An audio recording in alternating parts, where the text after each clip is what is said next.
Olá, caro telespectador. Seja bem-vindo a mais um podcast de Adérito Costa, o AgroLink, que fala sobre agricultura em Angola, África e no mundo.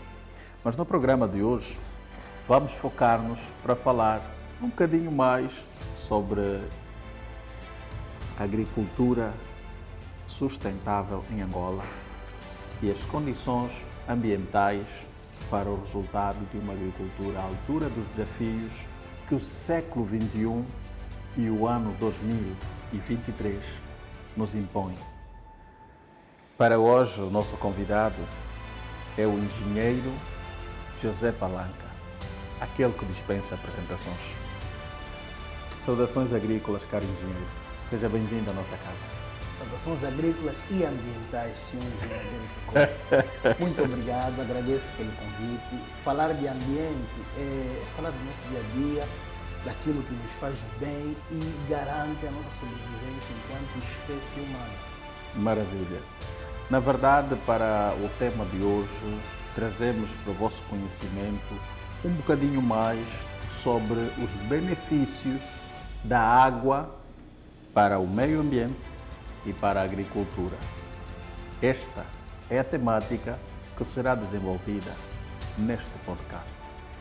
Não saia daí, porque temos uma surpresa para a sua saúde lá no finalzinho. É uma receita que lhe vai ajudar a melhorar a sua saúde no seu lar. Caro engenheiro, queremos saber um pouquinho mais sobre as valências que podem ser encontradas no uso racional da água para respeito ao ambiente e bons resultados na produção agrícola, a nível das zonas urbanas e rurais. Qual é a opinião que lhe traz com relação a esta questão? Bom, perfeito. Antes de falar propriamente da água, eu vou falar um bocado de forma resumida sobre a gestão ambiental na agricultura.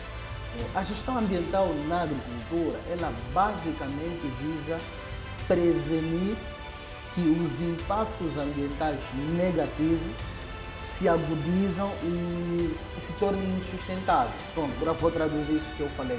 Como é que vamos prevenir isso? Racionalizando a água, ou seja, evitando o uso excessivo ou desperdício de água, usar a água de forma racional, de forma sustentável e evitar o empobrecimento do solo. Né? Então, a gestão ambiental, de forma resumida, ela visa o quê? Racionar a água, evitar o empobrecimento do solo, isso para nós termos uma continuidade da ação, né? Ação de produção, né? Não aquela produção antiga de só um período do ano. Para nós termos uma continuidade da ação, ou seja, da produção, evitando com que a gente leve o solo à exaustão, então temos que implementar algumas técnicas, algum princípio, algumas políticas que visam que gerenciar ambientalmente o espaço. No caso, o espaço. A falta de racionalização no uso do líquido precioso na agricultura, o engenheiro frisou em instantes sobre o empobrecimento do solo. Portanto, este processo do empobrecimento dos solos pode se dar pela ausência da água? Sim, o processo de empobrecimento do solo ele se dá por diversos fatores. Né? O excesso ou a ausência da água também pode, sim senhora, provocar esse empobrecimento do solo em termos de nutrientes e transporte, a capacidade que o solo tem de transportar os nutrientes desde a superfície até as partes mais profundas para as plantas, no caso para as plantações. Também se dá desta forma. Mas, essencialmente, de que forma? Se tu não tens água, possivelmente não tens, a nível de superfície, ali, vida vegetal. E quando tu não tens vida vegetal, tu não tens matéria orgânica. Quando tu não tens matéria orgânica, tu não tens o humus, né? E não tens um solo rico em matéria orgânica, pode-se considerar um solo pobre. Concordo plenamente com Quando você. ele não tem matéria orgânica, então é um solo, dependendo do fim que se quer se dar para a agricultura, eventualmente não é expectável. Então, tudo isso pode se resumir pelo facto da falta de água. Portanto, uma vez solo seco, solo desativado em termos de questão de produção. Certo, certo. Aprender todos os dias. Pronto, e Sim, avançando um pouquinho sobre a nossa temática agricultura, o uso da água na agricultura em ambiente urbano, né? Vou tentar me atentar um pouco em ambiente urbano e da zona costeira. Por quê? Porque, pronto, temos vasto conhecimento sobre o ambiente rural, sobre a agricultura, vamos chamar de convencional, daquilo que é feito. Pouco ou nada se fala sobre a agricultura feita em zonas urbanas e, essencialmente, na orla costeira, né? Pronto, no caso da orla costeira, nós sabemos que a orla costeira nós não temos água doce. Temos água salgada ou água salobra, né? Caro telespectador, a orla costeira é a beira-mar, próximo do mar. Pode continuar, se faz favor. Porra, perfeito. Obrigado pela tradução que trocou em Kwanzaa, né? Pronto, então, como nós não temos a água doce, né, que é a fonte da vida, é o elemento essencial para a maioria daquilo que nós produzimos, mas ainda assim nós temos ali um potencial agrícola muito grande. Por quê? Porque o nosso país, nós temos, em termos de extensão de costa, temos ali 1.650 quilômetros só de costa. Isto de Cabinda, De Cabinda ao ao Cunene. Cunene. Ali tudo a beira-mar. Tudo à beira-mar. Então nós temos área. O nosso problema não é área. Nós temos área. Então se nós temos área e nós temos já, podemos aproveitar essas áreas de uma forma mais inteligente, de uma forma que vai nos ajudar a combater a pobreza, combater a pobreza e combater a desnutrição, a fome, que é um dos males que assola Angola. De que forma? Nós, no que concerne à agricultura, poderíamos nos debater com o problema de usar, temos usado esse espaço para a recreação. Mas a grande parte dessa extensão ela não é usada para recreação, é tipo para lazer, né? Para fazer praia, por exemplo. Mas a grande parte dessa extensão não é usada para isso, não é usada para nada. Para quem viaja de Luanda por exemplo, para Benguela, em vários pontos durante a viagem, ele nota que vê o mar lá do outro lado e não vê mais nada. São espaços vazios que podem ser aproveitados. Mas agora aproveitados com o quê? Essa é a pergunta. Desculpa, engenheiro, sem esquecer o seu ponto de vista. Vamos tentar enquadrar o nosso telespectador com exemplos de zonas que tenham as mesmas condições que nós a nível da orla marítima ou da orla costeira, como diz o nosso convidado.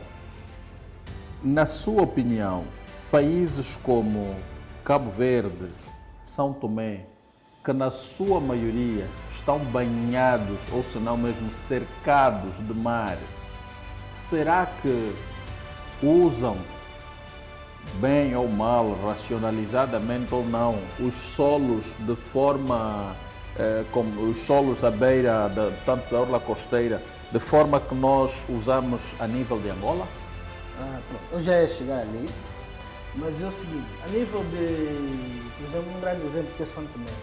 São Tomé usa essa orla costeira deles, a beira-mar deles, com maior, faz melhor aproveitamento do que Angola. São Tomé é um dos grandes produtores de coco e derivados de coco, né? Obviamente ele vai perder para o grande produtor que é o Brasil, né? Mas a nível de nós em África é um dos grandes produtores de coco e derivados. Águas de cocos, fibras de cocos, tudo aquilo que advém do coco já está a se criar uma espécie de uma indústria. E também o óleo de coco, que é um produto muito usado para certos benefícios à saúde, especialmente pelas senhoras. Perfeito, perfeito.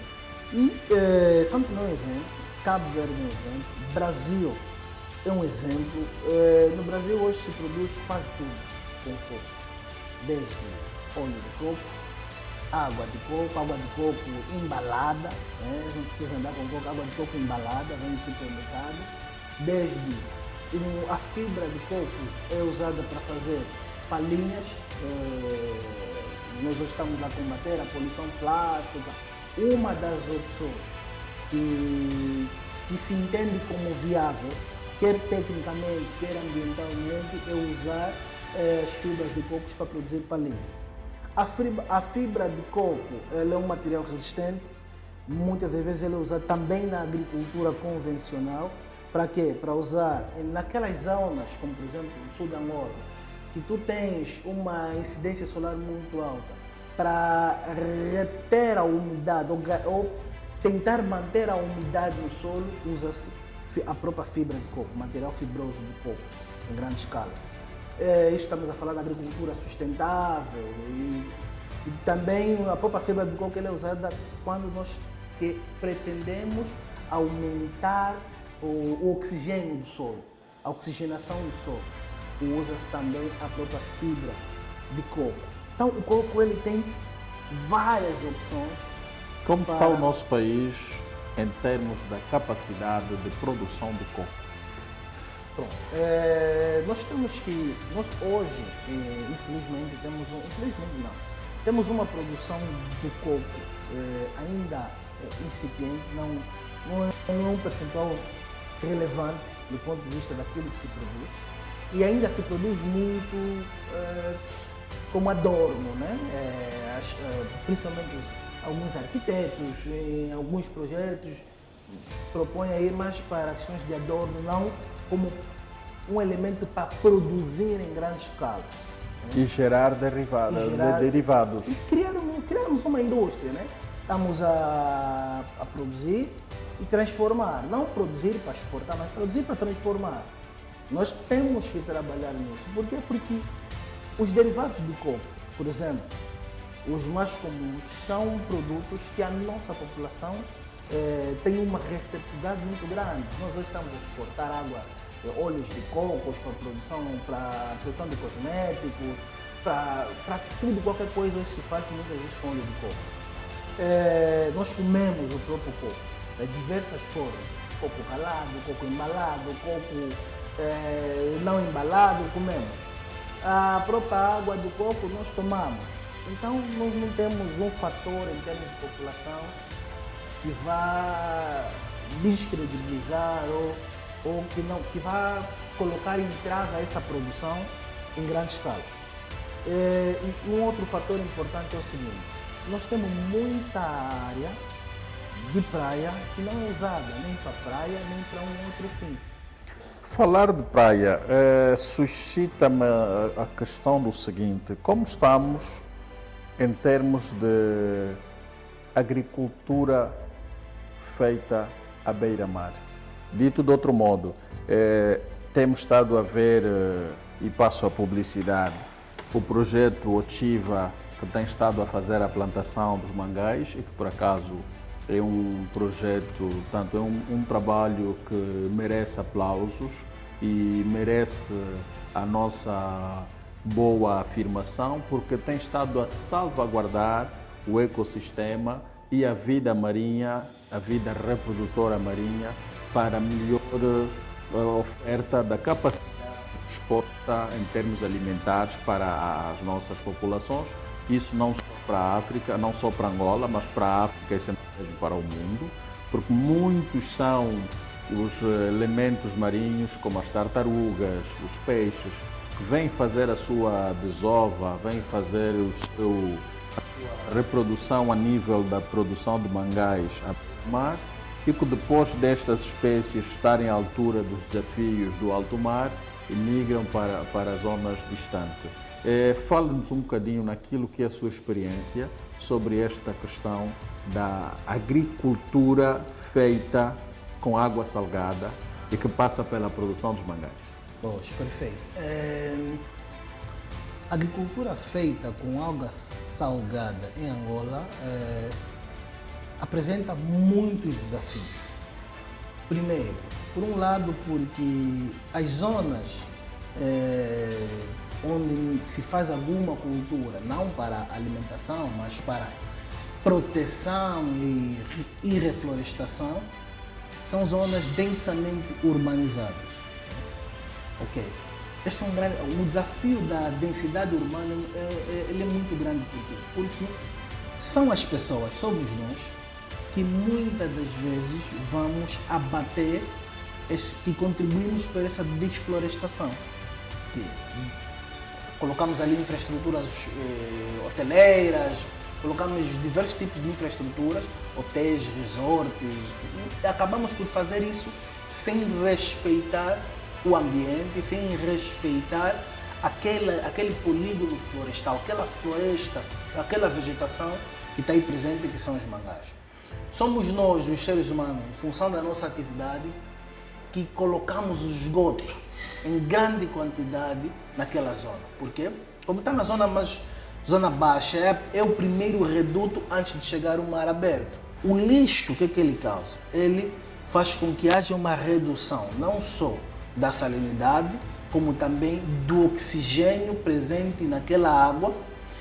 Essa falta de oxigênio dificulta a regeneração da planta de mangá, né? Ou seja, dificulta o crescimento. Fazendo essa ação que dificulta o crescimento, vai provocar o quê? Com que aquele ambiente não esteja propício para a reprodução dos peixes, moluscos e outros animais e micro-organismos que se desenvolvem ali. E depois nós também acabamos por ficar suscetíveis a vários problemas, tipo como as erosões costeiras, as calemas, tudo aquilo que vem do mar, que pode ser uma ameaça para nós, as inundações. Estamos abertos a isso, porque nós vamos perdendo a nossa barreira natural. O que a Associação Otiva, hoje, pronto, vou reduzir um pouco, começa como projeto, transforma-se em fundação e hoje, muito orgulhosamente, transforma a associação e hoje, orgulhosamente, é uma fundação. Por causa desse trabalho que tem feito desde 2017, um trabalho muito bem coordenado de reflorestações e plantações periódicas em diversas zonas bem identificadas que se encontram devastadas. O que o projeto Otiva tem feito? Dentre os vários projetos da Fundação, essencialmente na parte de plantação ou agricultura, o que se faz? Identifica-se o local, analisa-se as condições ambientais e climáticas daquele microclima. Essencialmente vamos analisar a qualidade daquela água, o estado do solo, as condições antrópicas, ou seja, as condições humanas que vão causando aquela devastação. Depois começa-se um programa de plantação. Muito bem. E neste processo do programa da plantação dos mangás, eu penso que temos estado a ver a plantação e transplantação. Portanto, a plantação, aquela que é feita em primeira mão, a transplantação, quando é colhida as sementes, lançadas em outras zonas, onde vão fazer o processo de germinação e o seu consequente crescimento, para popularizar as áreas em apreço com a família da planta de mangal, não é? Perfeito, sim. Muito bem, muito bem. Só que nesse aspecto da transplantação, vou deixar aqui um detalhe. O que acontece? Muitas vezes nós nos deparamos com pessoas que, leigas na matéria, perguntam, mas vocês estão a plantar essa espécie, é mesmo a desse local? Para dizer que sim. Nós em Angola temos essencialmente 3 espécies de planta de mangal, né? Em que uma delas é a Rhizosphera mangli. Não percebi. Eu penso que o telespectador em casa também não deve ter percebido. Por favor, pronuncie de forma terra a terra para a nossa percepção. De forma terra a terra, chamamos na gíria mangue castanho. ou mangue vermelho. É aquela árvore de mangal que ela cresce assim como se fosse uma... A raiz é aérea, né? Ela vai criando raízes aéreas, fica uma espécie de uma coroa. Essa espécie de mangal é uma delas. E é essa espécie de mangal que nos dá aquela semente, como se fosse uma lapiseira, que nós vamos plantando. Ok. Essa espécie de mangal, ela é comum em quase toda a costa angolana. E na zona de Luanda ela é bastante comum. Então, todas as vezes que nós vamos fazer essa transplantação, temos contato com estudos antigos de toda a costa angolana, de todas as espécies de mangás que já existiram, em muitas zonas que hoje não tem mangal. Então, por isso que nós vamos plantando a espécie que já existia aí, que é da mesma família, não é algo diferente.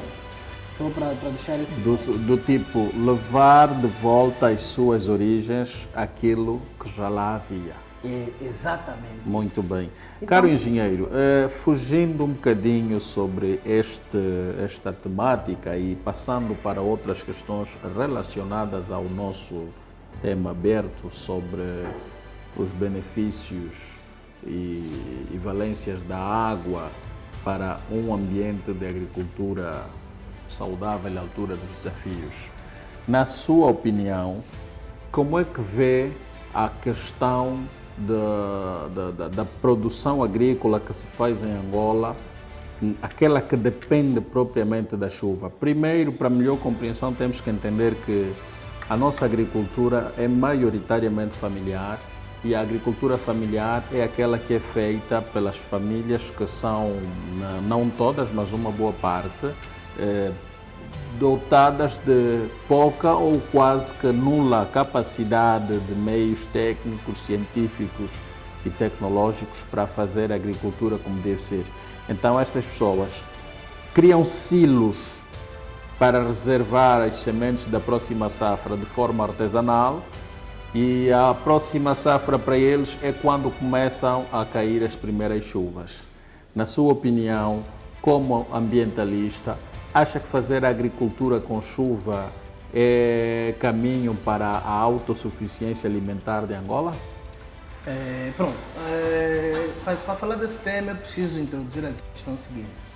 O mundo está a mudar. Muito bem. Os ciclos hidrológicos já não são os mesmos. Eventualmente, há 20, 30 anos atrás, eles eram mais constantes. Hoje já não. Com isso eu quero dizer o seguinte: se há 20, 30 anos atrás era uma certeza que em abril ia chover a quantidade tal, hoje já não é essa certeza. Se há 30, 40 anos atrás, há 100 anos atrás, era uma certeza, por exemplo, que em junho, julho não vai chover, hoje já não é essa certeza. Por quê? Por causa da questão das alterações climáticas ou da variabilidade climática, ou seja, em alguns momentos teremos chuvas insuportáveis, em outros momentos teremos períodos de seca excessivamente prolongados. Com isso eu quero dizer que num mês que, pelo conhecimento empírico, sabemos que vai chover, pode não chover. Então esse será um novo normal, visto que o mundo não está a combater de uma forma mais adequada a questão das alterações climáticas e a questão do efeito de estufa. Com isso eu quero dizer o seguinte: a agricultura desta forma é uma agricultura que nos tempos bíblicos se justificava. Aqueles tempos do Antigo Testamento, para quem tem contato com a fé cristã. Daí era, você faz uma oração, quando não está dando certo, a chuva cai. Mas hoje, com esse fenômeno que eu falei, das mudanças, eventualmente não vai cair. É tipo, confiar é algo que eventualmente não vai acontecer, porque o mundo está em transição. Então, neste quesito, não vamos chegar lá por este fator e por outro fator que não é sustentável. Tu não terás capacidade de produção um longo período de tempo. Porque há tempos atrás tínhamos um número reduzido de pessoas. Hoje a população angolana está a caminho de 40 milhões de pessoas. Isto é bom ou não? Isto é bom e não é bom. Justifica a sua resposta. Ok. É bom porque nos desafia, nós enquanto país, traz novos desafios. Porque quando aumenta o número de pessoas, é tipo quando tu estás numa casa, tem 3 pessoas, agora tem 5, 6 pessoas. O pai tem que fazer uns exercícios para trazer mais comida, para trazer mais roupa, tudo aumenta em termos de custo. É bom. Só não aumenta as condições salariais no fim do mês. Né? Por isso que o pai tem que fazer muitos exercícios. Mas a grande questão é a seguinte, é bom, porque nos desafia a nossa capacidade de inovar e transformar aquilo que nós temos em abundância. Nós temos. Caro telespectador, o nosso ilustre convidado, o engenheiro Palanca, quer transmitir-nos uma notícia, uma mensagem que passa pelo seguinte, na minha modesta opinião, salvo se estiver errado. Quando pensar fazer agricultura, não espera chuva. Faça agricultura com cabeça, tronco e membros. A água para a agricultura não deve necessariamente ser somente a água da chuva. Deve ser água que esteja no rio, no lago, na lagoa, num tanque, numa represa, numa bacia de retenção e que seja de facto aquela água que o produtor, o camponês, tenha ao seu comando para poder usar sempre que a sua agricultura precisar, porque a chuva cai no plano de Deus. E disse bem o nosso engenheiro, não é como na história bíblica do Antigo Testamento, e que por via de uma oração, Deus mandava cair água. Deus autorizava São Pedro, como dizem em Luanda, que abrisse as torneiras para que jorrasse água à produção agrícola de quem estivesse a produzir. Hoje já não é a mesma realidade, porque temos o avanço científico e tecnológico por um lado, que por outro lado o homem tem estado a transformar a natureza, mas essa transformação nem sempre é feita no sentido positivo, no sentido de melhoria. Às vezes a transformação da natureza tem sido feita sem pensar os prejuízos que esta transformação visa causar nos próximos 5, 10, 15, 20 anos. Então é caso de dizer que, se for fazer agricultura como fonte de sustentabilidade, se for fazer agricultura para ganhar dinheiro, se for fazer agricultura para enriquecer financeiramente, deve montar e estruturar o projeto com cabeça, tronco e membros. Mas vamos colocar mais uma pergunta ao nosso convidado, este que está a nos dar aqui uma aula, chega muito bem aconchegante, falou muito bem sobre os projetos levados a cabo pela Orchiva e sobre os mangás. Vamos agora entrar um bocadinho numa outra temática, mas tudo voltada à questão das águas.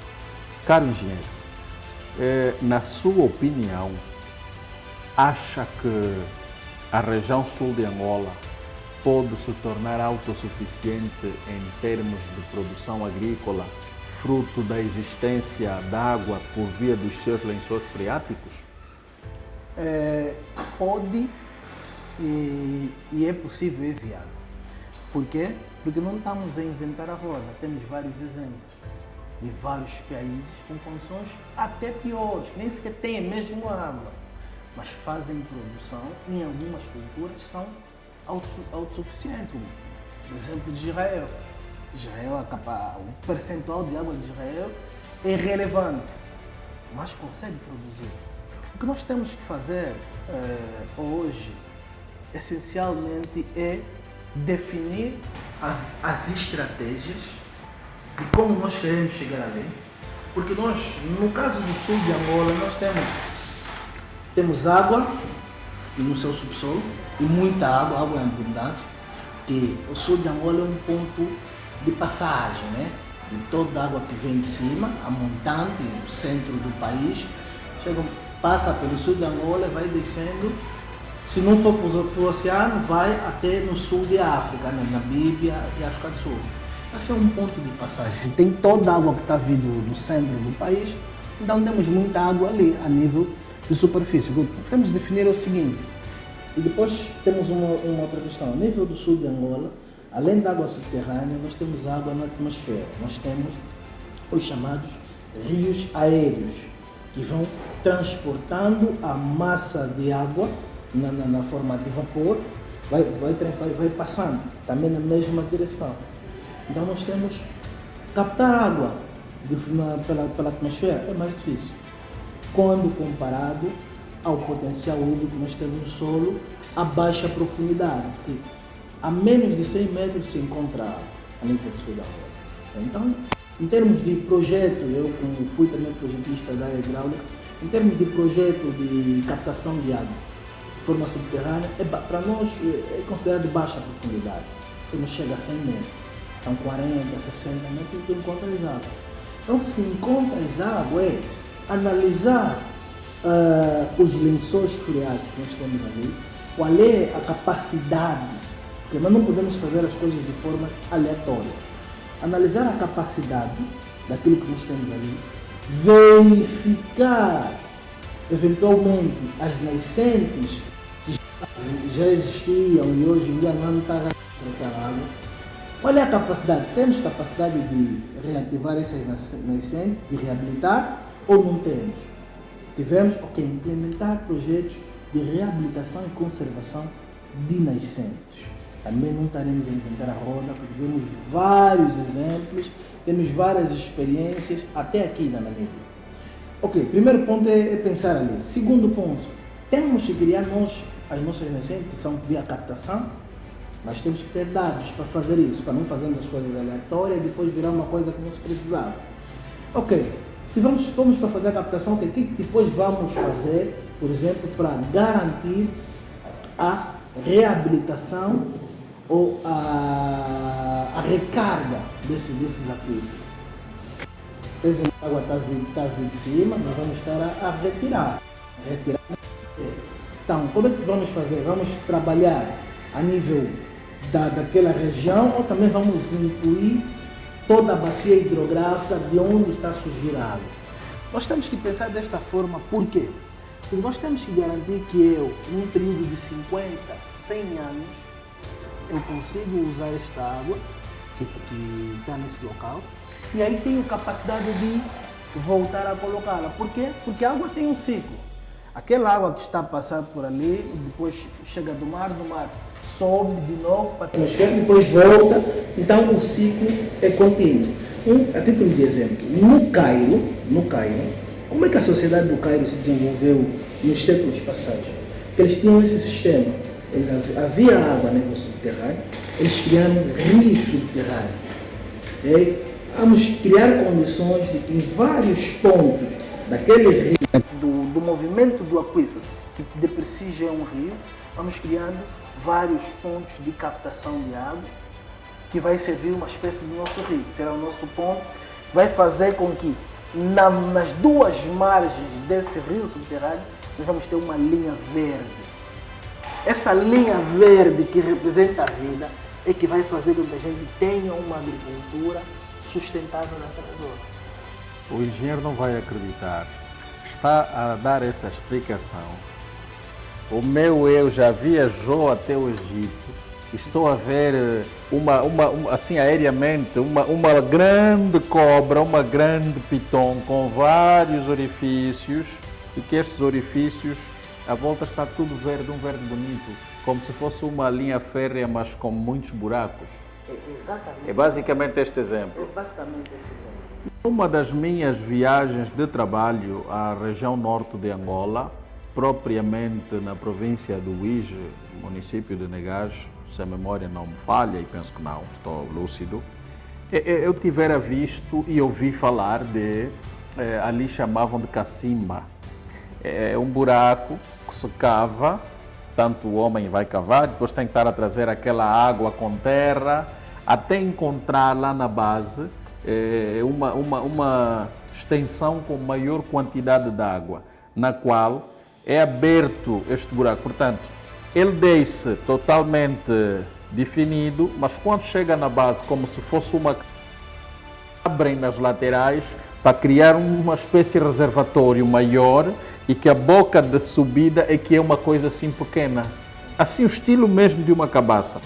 Então lá vão lançando os baldes para trazer a água acima. Eu estou a tentar buscar este exemplo para conseguir enquadrar a ideia do nosso telespectador.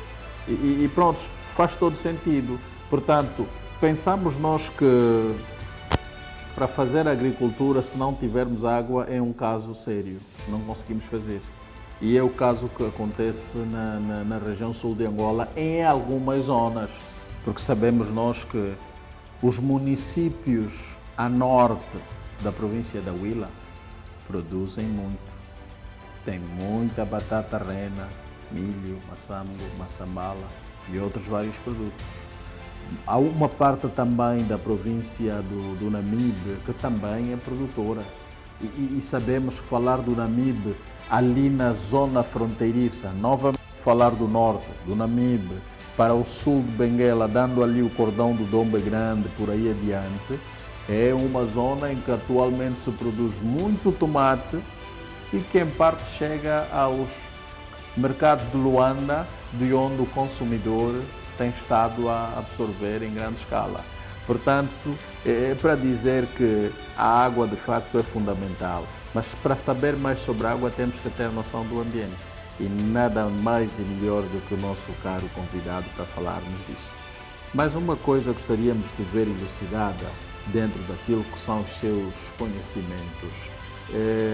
O que é que acha, na sua modesta opinião, sobre o corredor da Canjala na província de Benguela? Vimos que tem a plantação de muito palmar naquela zona.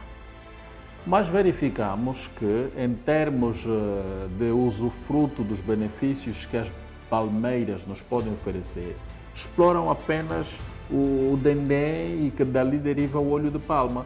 Qual é a opinião que tem a nos dar com relação a isso? Para um ambiente saudável em termos de agricultura e seus derivados, da palmeira podemos tirar apenas o dendê? Não, obviamente que não.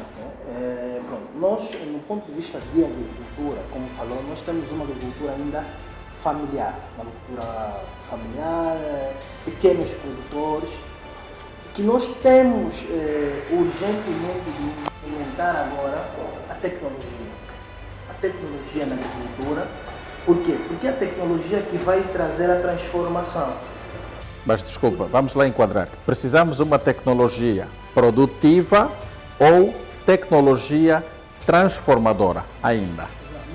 Ou as duas? Nós precisamos das duas. Ok. Não as duas, por quê? Porque além do fruto e daquilo que pode se transformar de imediato com o fruto, que é no caso na situação da Canjala, óleo de palma, né? Se produz muito bom óleo de palma da Canjala, mas os outros produtos, para você produzir, você precisa já de uma indústria ou de outros caminhos. Por exemplo, com as palmeiras, os palmares, nós poderíamos podemos produzir fibras, a fibra de alta qualidade. Nós podemos, a própria fibra, nós podemos criar criadouros de iguarias nacionais. Porque nós hoje aqui... Porque... Não fale das iguarias porque assim levanta o meu apetite. Caro telespectador, já viajou à província do Uíge? Já foi à província do Bengo? Na província do Uíge, derivado de palmeiras, tu tens o famoso prato típico que tem o nome do próprio seu elemento, que é o gisombe. É uma iguaria que dispensa comentários. A Ásia já está a industrializar o gisombe, também tem muito gisombe na Ásia. A nível da província do Bengo, tu encontras o maruvo, numa bebida que até hoje ninguém conseguiu industrializar e não será fácil. Natural, ela sabe melhor. É derivada dos palmares. Sim, também sai o dendém e o coconut dentro do bago de dendém. Porém, na canjala não vimos o maruvo, não vimos o gisombe, vimos apenas o dendém e o óleo de palma. Pronto, em defesa da canjala, deixa eu dizer o seguinte, né? Pronto, O engenheiro da canjala, mas não. Pronto, está justificado. Pronto, antigamente, isso para dar um exemplo, né? Não se vê com a produção como nos outros locais, mas eu me lembro quando eu era criança, nos palmares que já começaram a entrar no processo de putrefação, os mais velhos iam lá tirar o ginsong. Ok. Mas tiravam também. Também se produzia maruvo, mas assim de forma muito tímida. Muito tímida, Ok. mas isso há muito tempo. Né? Eu tinha aí 5, 4 anos, por aí vai. E isso era algo que quem nos trouxe naquela altura, segundo os meus velhos diziam, eram os militares. Estavam ali, vieram de outras regiões, trouxeram aquele. Mas depois, quando os militares foram, essa prática também Levaram consigo. Pronto, eu queria A culturação. Pois eu queria é. dizer o seguinte, numa palmeira, nos palmares, nós podemos tirar o óleo de palma, o coconut, podemos produzir vários tipos de óleos e produzir vários tipos de produtos que são comestíveis e usuais. Podemos tirar a bebida, que é o maruvo, podemos tirar o ginsombe, podemos usar o próprio, depois de exaurarmos tiramos todos esses elementos, podemos ainda usar a própria matéria orgânica para correção do solo, tem um bom potencial para isso. Sim.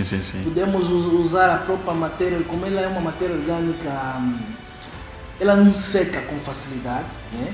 Ela é úmida, então nós podemos usar para garantir a umidade do solo quando nós assim precisamos. Então nós temos várias opções, que quando eu digo tecnologia, eu não estou a falar de tecnologia de ponta. Tecnologia africana. Não esqueça, caro convidado, das folhas de palmeira também conseguimos produzir vassouras.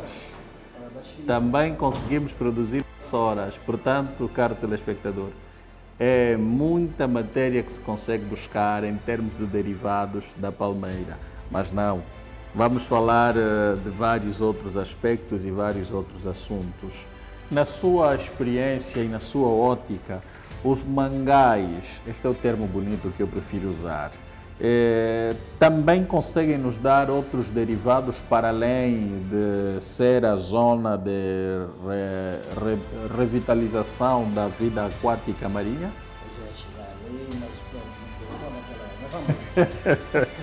Não se preocupa, cortamos aqui, pusemos aqui. Perfeito. Os mangás, ele é o ecossistema, não são só aquelas áreas. E nos mangás nós temos algo muito valioso que nós hoje desprezamos. Ainda falando de plantas, nós temos as salicórnias ou sal verde, como assim chamam.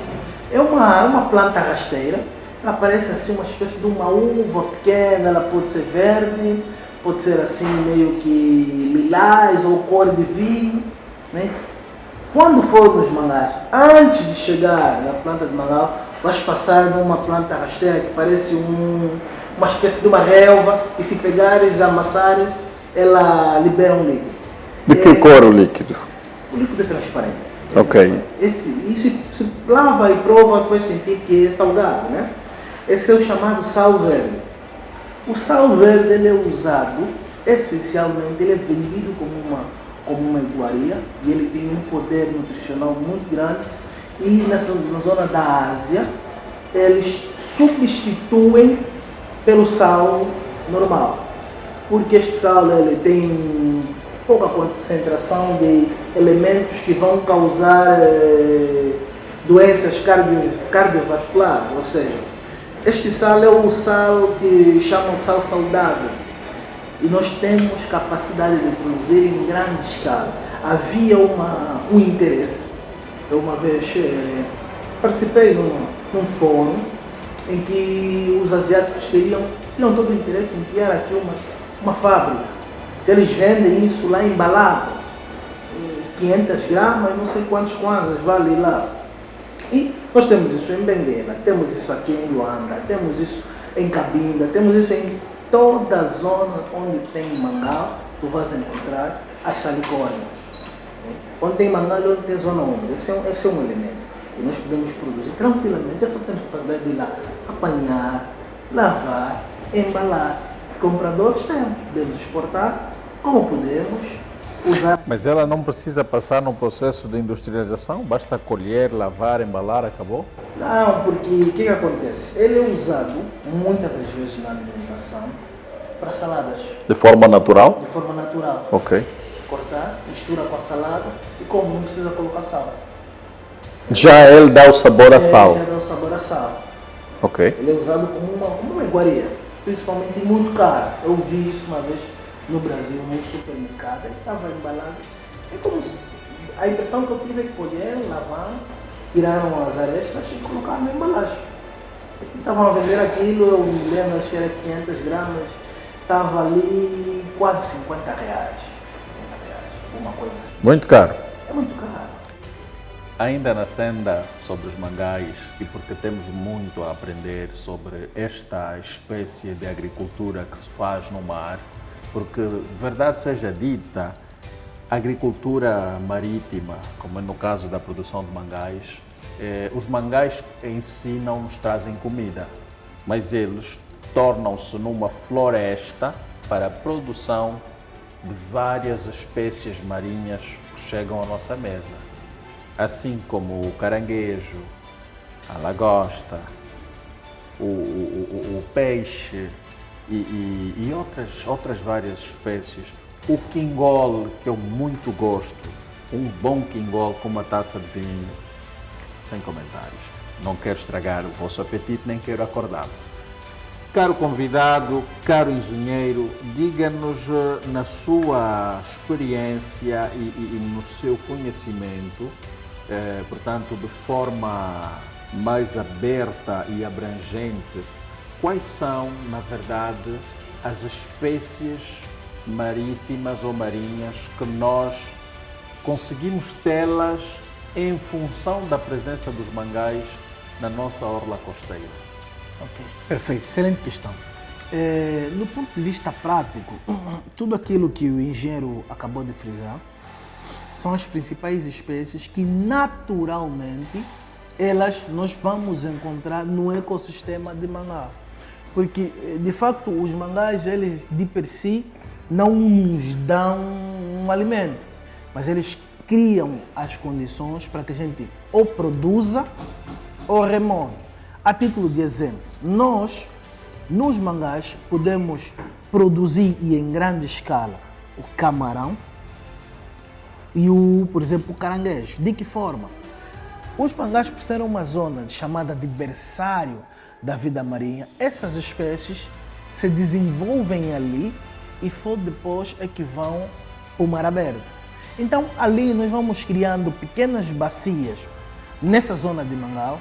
Essa bacia vai servir para reter uma certa quantidade dessas espécies, por exemplo, do camarão e do caranguejo, e depois nós só temos programa de alimentação, nutri-los com matérias e elementos que eles vão se alimentando. E ali, como eles já têm a água que eles precisam, têm a vegetação que eles precisam, e nós só vamos adicionar alimento. Isso vai fazer com que eles se reproduzam com uma maior velocidade, que é diferente do que acontece no processo natural. E nós teremos uma grande quantidade de produção desses animais. E também nós podemos produzir o quingole, né? Que são as chamadas biválvulas, porque são duas válvulas. Hoje em dia já se produz isso de forma artesanal. O que nós temos que fazer é aquilo que no Brasil chamam de manejo da fauna. De que forma? Primeiro, não retirar aqueles quingoles que estão ainda na fase juvenil. Mas para nós fazer isso, nós temos que criá-los.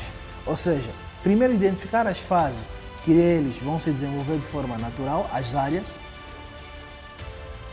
olhar para essas áreas, demarcá-las e alimentá-los. Ou seja, a nível de Luanda, na zona do Benfica, por exemplo, após o Hotel Luqueco, se nós pararmos para observar, nós vamos ver um monte de senhoras e senhores sempre a fazer um movimento de catar alguma coisa. Na verdade, eles estão a catar o que engole. Eles, por dia, conseguem encher ali 1 a 2 baldes. Muitas das vezes, nós podemos potenciar essa ação. De que forma? Pegar naquela área, demarcá-la e fazer com que o efeito da enchente no transporte, os animais na fase juvenis, as espécies na fase juvenis, e vamos tendo um mecanismo de alimentação. Então, esse nosso processo de alimentação vai fazer com que eles cresçam com maior rapidez e reproduzem-se de uma forma diferente do que fazem na natureza, e nós vamos ter uma produção de uma quantidade excessivamente maior do que aquela que nós temos na natureza e vai se tornar economicamente viável. Uma outra cultura, no caso de animais que podemos fazer nos mangás, é a produção de cacuço do mar. Né? O que acontece? Os peixes, eles vêm para as zonas de mangás, reproduzem ali, crescem ali e depois, naturalmente, voltam para o oceano. O que nós vamos fazer é fazer com que eles venham, reproduzem-se, crescem e a gente pesca já ali, não precisa deixar ele ir para o mar para depois pescar. E nós podemos fazer isso de forma natural, por quê? Porque nós temos aí o ecossistema, temos a água com as condições de salinidade que essa espécie precisa, é só aumentar a profundidade. Hoje em dia, alguns pequenos produtores já fazem isso de forma quase que artesanal. Nós podemos potenciar isso e teremos peixe mais barato em nossa mesa e em grande abundância. Não teremos essa oscilação. Há meses que temos muito peixe, meses que não temos muito peixe. Nós temos a capacidade de produzir mais próximo. Reduzimos também os custos de produção no caso do peixe, que é ter a chata, ir a alto mar, pescar. Nós acabamos por reduzir isso e vamos tendo isso em grande escala na nossa mesa. Nos mangás, nós podemos, a própria planta do mangá, ela tem vários fins. Além daqueles que eu já frisei, por exemplo, na região da Indonésia, onde também tem mangás, a própria planta de mangás é usada para produzir mel. Mel de mangau? Não, das abelhas. É usada como um ponto de concentração de abelhas. Muito bem. Ali. Eles normalmente também produzem mel ali. O caro telespectador sabia disso? Acredito que não. E se já sabia, deixa nos comentários. Não deixa de seguir as nossas páginas, não deixa de subscrever o nosso canal AgroLink com o engenheiro agrônomo Adérito Costa, aquele que decidiu entregar-se à partilha de conhecimento por via da sua tela, para que você esteja à altura de produzir de forma racional, respeitando o ambiente. Angola é minha, é dele, é sua, é do seu filho, do seu neto, da sua filha e da sua neta também. Preservemos o ecossistema, preservemos o ambiente, produzindo de forma saudável. Fique deste lado, porque ainda tem mais. Saudações agrícolas.